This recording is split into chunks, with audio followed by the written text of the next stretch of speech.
À 83 ans, Eddie Mitchell a condensé plusieurs existences en une seule trajectoire foisonnante. Autrefois incarnation de la rébellion rock dans l'Hexagone, il incarne désormais un pilier intemporel de la culture populaire, fortuné, introspectif, et savourant en toute discrétion l'empire qu'il a édifié depuis les fondations les plus modestes. Sous sa voix éraillée et son esprit incisif se dissimule un parcours marqué par la rigueur, les dérives et la résilience. Le luxe qu'il cultive aujourd'hui n'a rien à voir avec les montres clinquantes ou les avions personnels, mais réside dans la sérénité d'un homme qui a appris à ses dépens que la richesse perd tout sens si l'on ne sait pas la dompter. Claude Moine, universellement connu sous le pseudonyme d'Eddie Mitchell, voit le jour le 3 juillet 1942 dans un Paris encore marqué par les stigmates de l'après-guerre. Fils d'un conducteur de bus et d'une employée de banque, il grandit dans le quartier ouvrier de Belleville, un foisonnement de ruelles animées, d'immeubles surpeuplés et d'une énergie tournée vers la débrouille quotidienne. Son enfance se déroule sans fioriture, entre des logements exigus et des perspectives limitées aux horizons urbains immédiats. Pourtant, dès ses premiers pas, une impatience créative l'anime. Son esprit vagabonde bien au-delà des pavés parisiens, captivé par les éclats vacillants des salles obscures américaines et par les pulsations naissantes du rock'n'roll. Il passe des après-midi entiers avec son père devant des westerns et des mélodrames hollywoodiens, découvrant Gary Cooper, John Wayne et Orson Welles bien avant de saisir un microphone. La musique s'impose plus tard, via les jukebox crachotants, les vinyles importés et l'aura insurrectionnelle d'Elvis Presley ou de Chuck Berry. À l'adolescence, Mitchell est déjà consumé par le son et l'attitude du rock transatlantique. Il ne se contente pas de l'imiter, il aspire à l'incarner pleinement. À la fin des années 1950, il cofonde les Chaussettes Noires, pionniers incontestés du rock hexagonal. Leur style est brut, électrisant, inédit pour un public français encore ancré dans la chanson réaliste. En 1961, le groupe écoule plus de 2 millions de disques, un exploit retentissant porté par le tube « Daniela » qui trône en tête des hit-parades. Pour le jeune Claude Moine, rebaptisé Eddie Mitchell, ce n'est pas seulement l'ivresse de la gloire, c'est sa première confrontation tangible avec l'argent.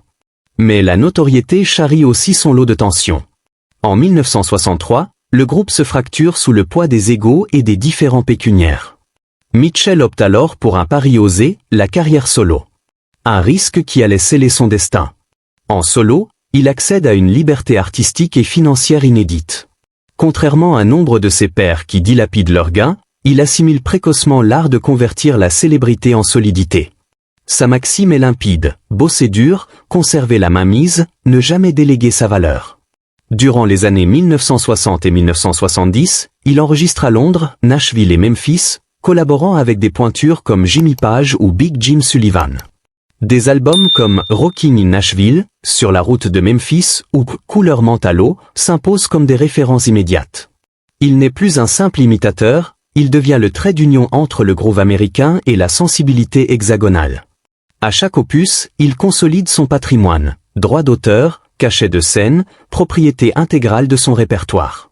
À 40 ans, Eddie Mitchell n'est plus l'adolescent turbulent de Belleville. Il s'est mué en marque déposée, un artiste maîtrisant non seulement la musique, mais aussi la pérennité. Pourtant, derrière cette ascension, une tourmente couve déjà.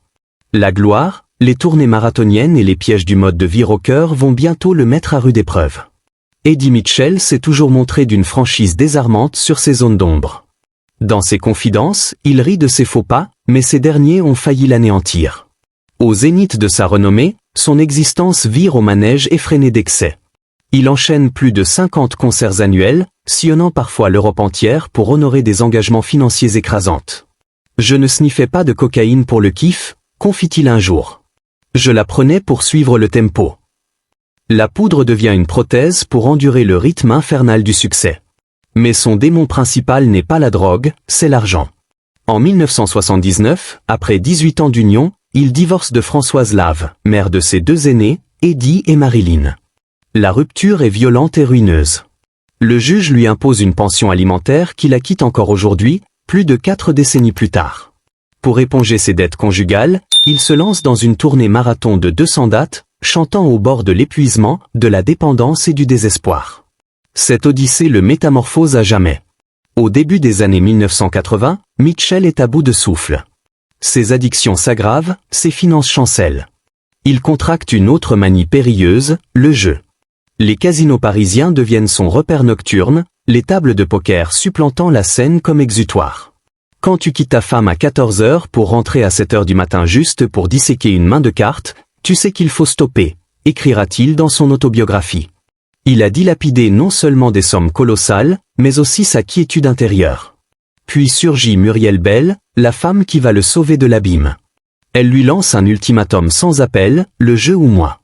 Ce carrefour marque un virage décisif. Mitchell choisit l'amour. Avec son appui indéfectible, il adresse une lettre aux autorités pour se faire interdire de tous les casinos de France. Une mesure extrême qui le délivre enfin. Il abandonne le jeu, dompte progressivement ses dépendances et reconstruit ses finances depuis les cendres. L'homme autrefois captif de son aura apprend à exister autrement, plus posément, plus avisément, avec une mesure retrouvée. Muriel devient son roc. Il se marie en 1980 et accueille une fille, Pamela, quelques années plus tard. Johnny Hallyday, son frère d'armes éternel, devient le parrain, scellant l'une des amitiés les plus emblématiques de la chanson française. La reconnaissance de Mitchell envers Muriel reste inébranlable. Il répète souvent qu'elle est la raison de sa survie et l'étincelle de ballades introspectives comme « Le cimetière des éléphants ». Sa rédemption n'est pas seulement affective, elle est pécuniaire. Sous la houlette de Muriel, il apprend à administrer sa fortune avec sagacité, à investir dans la pierre et à blinder ses droits d'artiste. Les cicatrices de la douleur se muent en doctrine du contrôle. Pour la première fois, il ne court plus après la gloire ni l'argent. Il érige un legs durable, l'empire d'une icône du rock. À l'orée des années 1990, Eddie Mitchell s'est transfiguré d'étoiles filantes en magnate discret. Tandis que nombre de ses contemporains yéyés s'étiolent, il détient une denrée rare, la lucidité. Il ne pourchasse ni le clinquant ni l'adulation. Il assemble un empire en catimini, note après note, brique après brique. Son atout maître reste son catalogue. Plus de 500 titres gravés entre 1960 et 2025 irriguent encore les ondes radio, les plateformes de streaming et les chaînes télévisées en France comme en Belgique. Ces droits lui procurent un flux annuel oscillant entre 200 000 et 400 000 euros selon les baromètres de la SACEM. Ce n'est pas une opulence hollywoodienne, mais dans le paysage musical hexagonal, cela le hisse parmi les 50 auteurs-compositeurs les mieux lotis après 6 décennies d'activité. Des hymnes comme « Sur la route de Memphis », La dernière séance ou « Pas de boogie-woogie » demeurent des piliers radiophoniques, générant des royalties bien après l'extinction des projecteurs. Mais la véritable opulence de Mitchell transcende la musique. Dès le début des années 1980, une fois sa trajectoire stabilisée, il se lance dans l'immobilier. Une intuition qui va sceller son indépendance à vie. Son premier coup d'éclat est un appartement dans le 16e arrondissement parisien, l'un des quartiers les plus huppés de la capitale. L'appartement, sobre et raffiné, devient sa base parisienne et l'emblème de son rejet des ostentations. « Je n'ai jamais aimé étaler », déclare-t-il un jour. Le confort me suffit. Quelques années plus tard, il pose l'acte décisif, l'acquisition d'une villa sur les coteaux de Saint-Tropez. À l'époque, il manque même 50 000 francs pour boucler l'affaire. Le vendeur lui accorde un prêt sans intérêt, remboursable sur 10 ans, un geste de confiance exceptionnel. Aujourd'hui, cette demeure vaut plusieurs millions d'euros et reste son havre privilégié. Nichée au bout d'un chemin escarpé et sinueux, elle domine le golfe tropézien avec une vue à couper le souffle sur la Méditerranée. À l'intérieur, une pièce phare, une salle de projection privée tapissée d'affiches vintage, de vinyles de Jerry Lee Lewis et de photos sépia de l'âge d'or hollywoodien. Ce n'est pas qu'une maison, c'est le miroir de l'homme, nostalgique, érudit et discrètement excentrique. Son amour du 7e art irrigue d'ailleurs sa carrière hors musique. De 1982 à 1998, il présente La Dernière Séance, émission hebdomadaire dédiée aux classiques américains. Le programme devient culte et lui rapporte encore des droits via les rediffusions sur Canal+ et Arte. Parallèlement, il se forge une filmographie solide avec Coup de torchon, Le bonheur est dans le pré ou La Totale. Ces diversifications blindent sa stabilité face aux soubresauts de l'industrie. Au milieu des années 2000, Eddie Mitchell atteint ce que peu d'artistes accomplissent, une maîtrise financière absolue. Sa fortune nette oscille alors entre 15 et 20 millions d'euros et ne cesse de croître. Mais pour lui, l'argent n'est jamais un étendard. C'est un instrument de quiétude. L'argent ne reste pas éternellement, lâche-t-il avec un sourire en coin, mais il aide à dormir tranquille quand on le gère bien. Pour Eddie Mitchell, Saint-Tropez n'est pas une carte postale glamour, c'est un sanctuaire absolu. Il découvre le village à 17 ans et succombe instantanément à sa lumière crue, à son silence relatif et à cette façon unique qu'a le temps de s'écouler différemment. Depuis que je suis gosse, j'aime Saint-Tropez, confie-t-il aux Parisiens. Il y a 40 ans, j'ai eu la chance d'acheter une jolie maison dans les bois grâce à ma voisine. Cette petite maison est devenue l'un de ses joyaux les plus précieux et les plus onéreux. La villa est juchée sur les hauteurs du golfe, accessible uniquement par une route étroite et chaotique. Elle est isolée, à l'abri du tumulte touristique et des paparazzis. Pour y parvenir, il faut serpenter à travers les pins et les sentiers caillouteux jusqu'à ce que la Méditerranée s'ouvre en un vaste arc-azur. La demeure est baignée de lumière, accueillante, avec de larges baies vitrées qui captent le soleil à toute heure. Chaque recoin reflète le goût de Mitchell pour le confort plutôt que l'opulence. Grande table pour recevoir amis et famille, teinte chaude, atmosphère propice aux échanges plutôt qu'à la parade. Mais ce qui rend la propriété singulière, c'est son cœur battant, la salle de projection privée, entourée d'affiches de « Planète interdite » ou « High Noon », d'étagères chargées de vinyles de Jerry Lee Lewis et de livres sur Orson Welles. C'est là que Mitchell passe des heures à raviver sa passion pour le cinéma. Pour lui, film et musique sont des langages indissociables. C'est aussi dans cette pièce, loin des projecteurs, qu'il écrit, lit, revisite d'anciens textes ou prépare des projets avec son fils Eddie Moine, aujourd'hui éditeur musical. Cette maison a toutefois un coût littéral. Elle me coûte une fortune, avoue-t-il un jour au Journal du Dimanche. J'ai acheté tout ce dont j'avais envie et comme je ne suis pas passionné de voitures, ce furent des maisons à la place. Celle de Saint-Tropez est chère, mais je ne le regrette pas. L'entretien et la sécurité de la propriété engloutissent plusieurs milliers d'euros mensuels. Pourtant, pour Mitchell, ce prix est celui de la liberté, un refuge loin du vacarme de la célébrité où il peut enfin dicter son rythme. Après avoir annulé sa tournée estivale 2025 pour raison de santé, il décide d'y prolonger son séjour. À 83 ans, la villa n'est plus seulement une résidence, c'est un lieu de convalescence. Entouré de Muriel et de Pamela, il passe ses matinées à contempler le golf et ses soirées à écouter de vieux disques ou à recevoir des amis de longue date. Plus le temps passe, plus je passe de temps ici, reconnaît-il.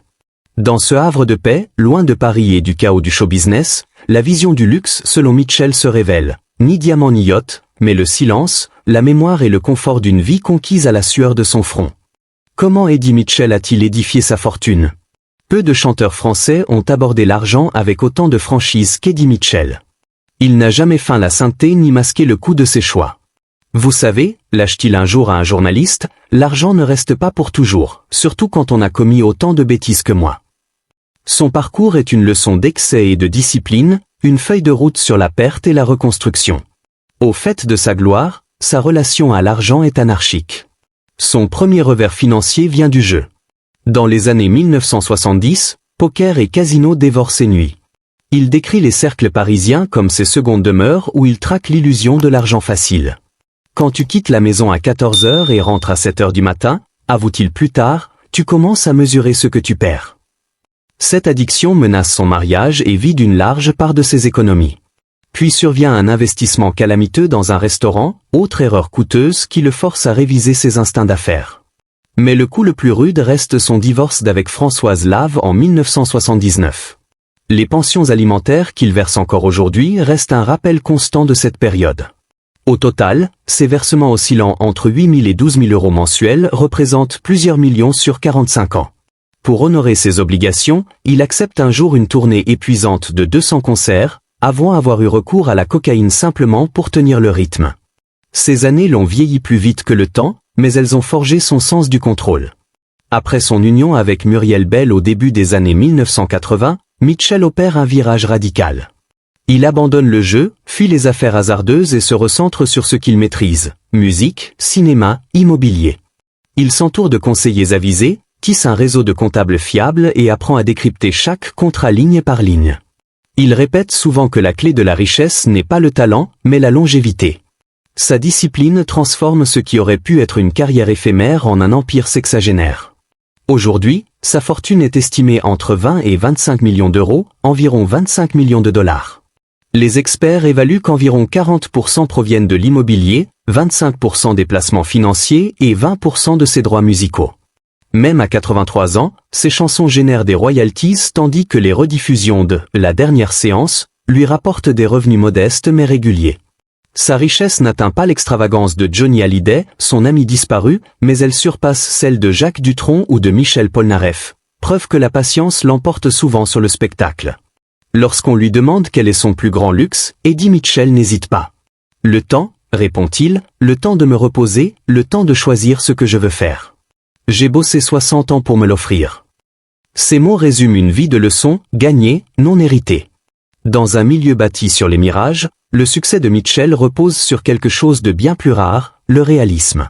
À 83 ans, Eddie Mitchell ne court plus après la gloire, la fortune ou la reconnaissance. Il les a connus, les a domptés et y a survécu. Ce qui importe désormais, c'est ce qui subsiste une fois le bruit éteint. Ses amis l'appellent Schmoll, surnom hérité des années 1960 lorsqu'il était un jeune rocker impertinent au sein des Chaussettes Noires. Aujourd'hui, ce même nom incarne bien plus, le dernier gentleman du rock français. Contrairement à tant d'artistes morts jeunes ou ruinés, Mitchell a su convertir son talent en stabilité. Sa fortune, estimée à environ 25 millions d'euros, ne raconte pas toute l'histoire. Derrière ce chiffre se cachent 60 années de labeur, de tournées infinies et de milliers d'heures en studio ou sur les plateaux. Il a connu les extrêmes du succès et de la solitude sans jamais sombrer. J'ai vécu comme un chanteur de rock, dit-il, mais j'ai pensé comme un comptable. Cet équilibre entre rébellion et raison le définit mieux que tout. La famille est devenue le centre paisible de ces dernières années. Muriel, celle qui lui imposa jadis de choisir entre l'amour et le jeu, reste sa compagne la plus proche et sa conseillère la plus fidèle. Ensemble, ils ont bâti une existence discrète entre l'appartement parisien et la villa tropézienne. Leur fille Pamela est adulte et la maison s'anime souvent des visites d'amis de longue date et de musiciens. Ces deux aînés issus de son premier mariage, Eddie et Marilyn, font depuis longtemps partie de sa vie après des années plus tumultueuses. Son fils Eddie Moine a suivi la voie paternelle mais en coulisses, œuvrant dans l'édition musicale, la gestion des droits et la préservation du catalogue familial. Dans ses rares interviews, Mitchell parle peu d'héritage pécuniaire. « Mes enfants n'ont pas besoin que je les rende riches », dit-il. Ce dont ils ont besoin, c'est de comprendre ce que le travail signifie. Son legs n'est pas seulement musical, il est moral. Il incarne une génération qui a forgé ses carrières sans raccourcis, sans gloire instantanée ni réseaux sociaux. À une époque où beaucoup de stars flambent et s'éteignent, la lumière d'Eddie Mitchell perdure depuis plus de 6 décennies, éclairant discrètement la culture française avec authenticité et élégance. En février 2025, la France lui décerne une victoire de la musique d'honneur pour ses 60 ans de carrière. Ce n'est pas un trophée de plus, mais une forme d'adieu, une reconnaissance envers un homme qui a offert à son pays une véritable bande-son de vie. Tandis qu'il passe désormais ses journées dans le calme de Saint-Tropez, le gamin autrefois agité de Belleville semble enfin avoir trouvé la paix, non dans le luxe, mais dans la gratitude.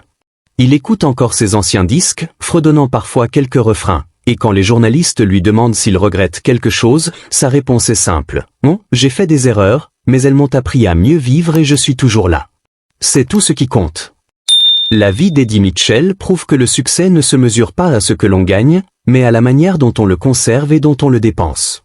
D'un gamin de la classe ouvrière parisienne à l'un des musiciens les plus riches et respectés de France, il a montré que le temps, la loyauté et l'amour peuvent surpasser la gloire. Alors, qu'en pensez-vous ? Eddie Mitchell a-t-il réellement trouvé le secret du bonheur ou son histoire prouve-t-elle que même les légendes doivent payer le prix du succès ? Dites-le nous dans les commentaires et n'oubliez pas de laisser un pouce en l'air et de vous abonner pour découvrir d'autres histoires de légendes de la musique et de leur vie cachée.